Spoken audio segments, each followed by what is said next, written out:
क्यों एमआईएम ही? देखिए एमआईएम हक और हुकूक की लड़ाई लड़ती है।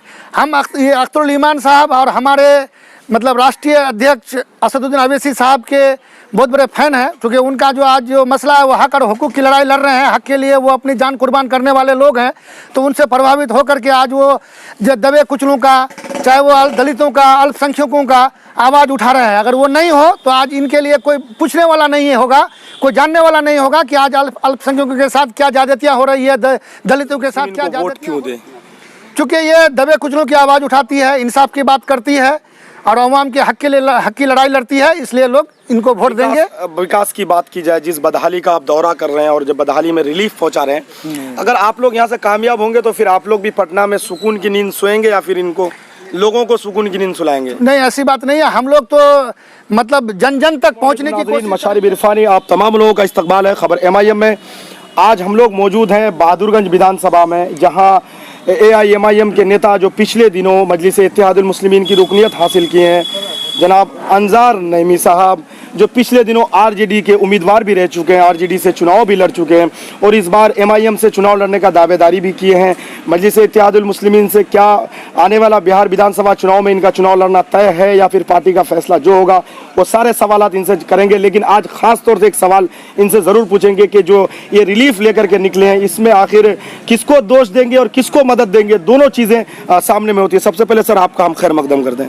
शुक्रिया आपका, आपके व्यूअर्स को सलाम।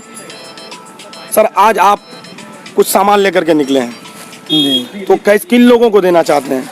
जो बाढ़ पीड़ित से मतलब जो बाढ़ से प्रभावित हैं, जिनका घर कट गया है। ऐसे लोग, कल मैं वहाँ भी सातमेड़ी भी गया हुआ था, कोलभिट्टा सातमेड़ी जी, वहाँ भी लगभग 50 आदमी को मैंने रिलीफ देने का काम किया है। जहाँ तक मेरी हैसियत के मुताबिक मैं कोशिश कर रहा हूँ कि लोगों को मदद पहुँचाने का।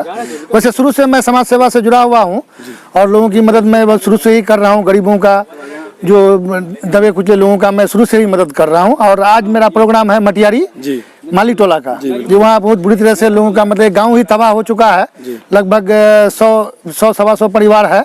तो ऐसे लोगों के लिए मैं वहाँ वही राहत सामग्री लेके पहुँच रहा हूँ। इंशाल्लाह ऐसे लोगों को जहाँ तक हमसे हो सकेगा मैं उनकी मदद करूँगा। सर ये जो लगातार कट रहे बस्ती, तो इसको रोकथाम का कोई प्रबंध नहीं किया गया?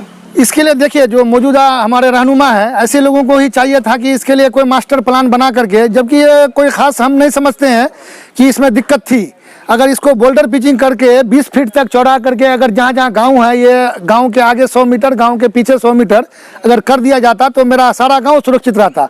आज बड़ी बड़ी सड़कें बसी हुई हैं गंगा में, जमुना के किनारे, लेकिन कहीं कुछ कटाव नहीं हो रहा है। लेकिन ये हमारा जो कनकई नदी है, हमारे इलाके को तबाह करके रखा है। लेकिन इसमें आज तक हमारे भी कोई भी रहनुमा इसमें मतलब ध्यान नहीं दिए। इस पर अगर जरा सा अगर ध्यान दे देते तो आज ये नौबत नहीं होती। लाखों मतलब सैकड़ों एकड़ ज़मीनें कट के नदी में गिर रही है, लोग गांव के गांव तबाह हो रहे हैं। आज मतलब इसकी नींद मतलब कुंभकर्ण की नींद सो रहे हैं सारे मतलब हमारे जो रहनुमा है।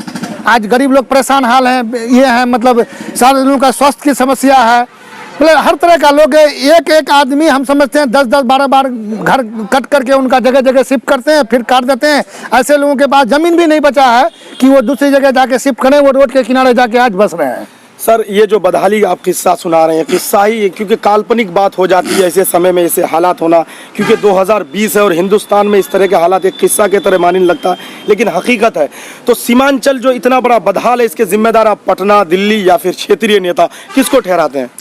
हम तो इसको क्षेत्रीय नेता को ही कहेंगे जी, क्योंकि हमारी बात को जब तक वहाँ रखेगा नहीं, कोई रखने मजबूती से अपनी बात को रखेगा नहीं, हमारी हक की लड़ाई लड़ेगा नहीं, तब तक हमारे क्षेत्र के बारे में जानेंगे कैसे? चाहे वो मुख्यमंत्री हो, चाहे वो कोई भी मंत्रालय हो, जब तक हम अपनी बात को रखेंगे नहीं मजबूती से, अपने बात को असेंबली में ये नहीं करेंगे, मतलब मजबूती से नहीं रखेंगे, तो हमारी बात को लोग जानेंगे कैसे?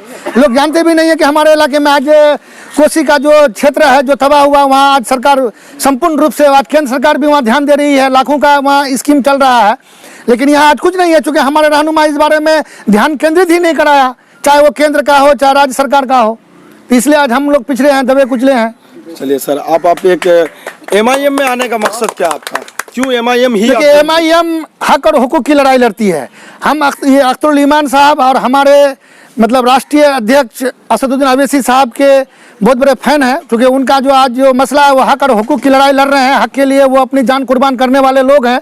तो उनसे प्रभावित होकर के आज वो जो दबे कुचलों का, चाहे वो दलितों का, अल्पसंख्यकों का आवाज़ उठा रहे हैं। अगर वो नहीं हो तो आज इनके लिए कोई पूछने वाला नहीं होगा, कोई जानने वाला नहीं होगा कि आज अल्पसंख्यकों के साथ क्या ज्यादतियाँ हो रही है, दलितों के साथ क्या ज्यादतियाँ हो रही है, कोई नहीं जानेगा इस बात को। आज अकेले वही शख्स हैं जो इस बात को उछाल रहे हैं, लोगों तक मतलब मीडिया में लेके आ रहे हैं, लोग जान रहे हैं कि भाई लोग ऐसे ऐसे मतलब लोग ज्यादती कर रहे हैं अल्पसंख्यकों के साथ या दलितों के साथ। सर, अगर पार्टी आपको टिकट देती है, आप चुनाव लड़ते हैं, तो कांग्रेस का ये मजबूत किला है, इस किला को आप किस तरीके से ढाएंगे?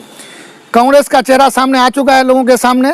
दूरी जो पहले हम लोग ये समझते थे कि कांग्रेस 16 है, भाजपा 20 है, जी। शुरू से अपना हितैषी मुसलमान समझ रहा था कांग्रेस को, लेकिन आज वो बात नहीं है।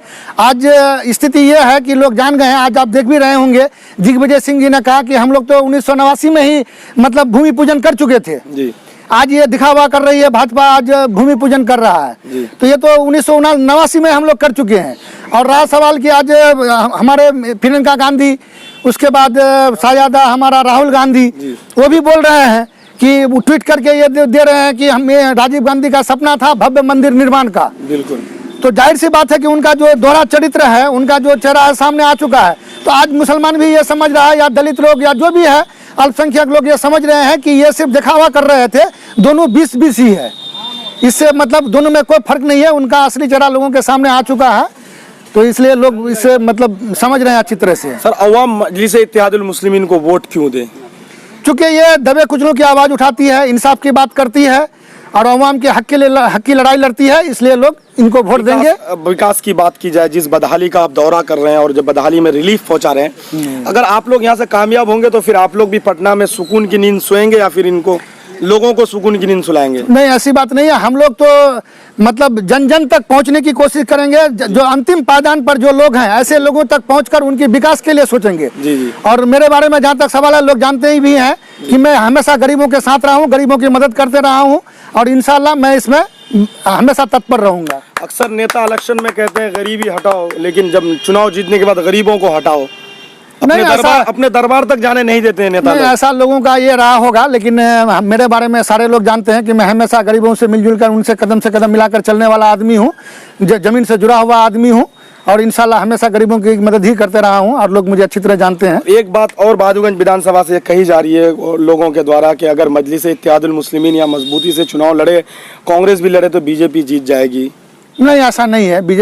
बीजेपी का जो एक वोट है वो लोगों को मालूम है और इंशाल्लाह इस बार लोगों का रुझान भी है, चाहे वो दलितों का हो, चाहे अल्पसंख्यकों का हो, सारे लोगों का रुझान MIM के तरफ है और इंशाल्लाह ये जीत सीट निकालेगी, हर हाल में निकालेगी। और हम समझते हैं कि जिले में 4 सीट आ रही है ये MIM को। चलिए, बहुत बहुत शुक्रिया सर आपका। नाजरीन, ये थे अंजार नईमी साहब, जो मजलिस इत्तेहादुल मुस्लिमीन की रुकनियत भी हासिल कर चुके हैं। जैसे मैंने पहले ही कहा कि चुनाव भी लड़ना चाहते हैं, लेकिन इनकी बातों से 2 बातें साफ जाहिर हो गए। एक ये कि कांग्रेस जो अपनी दावेदारी और जो गिराफ के साथ बहादुरगंज विधानसभा में थी, उनकी जो है उनकी कुर्सी खिसकने वाली है। दूसरी बात ये है कि ये अगर जीतते हैं तो गरीब इनके भाई होंगे और गुर्बत से लड़ना इनकी आदत है और ये लड़ते रहेंगे। दीजिए इजाज़त।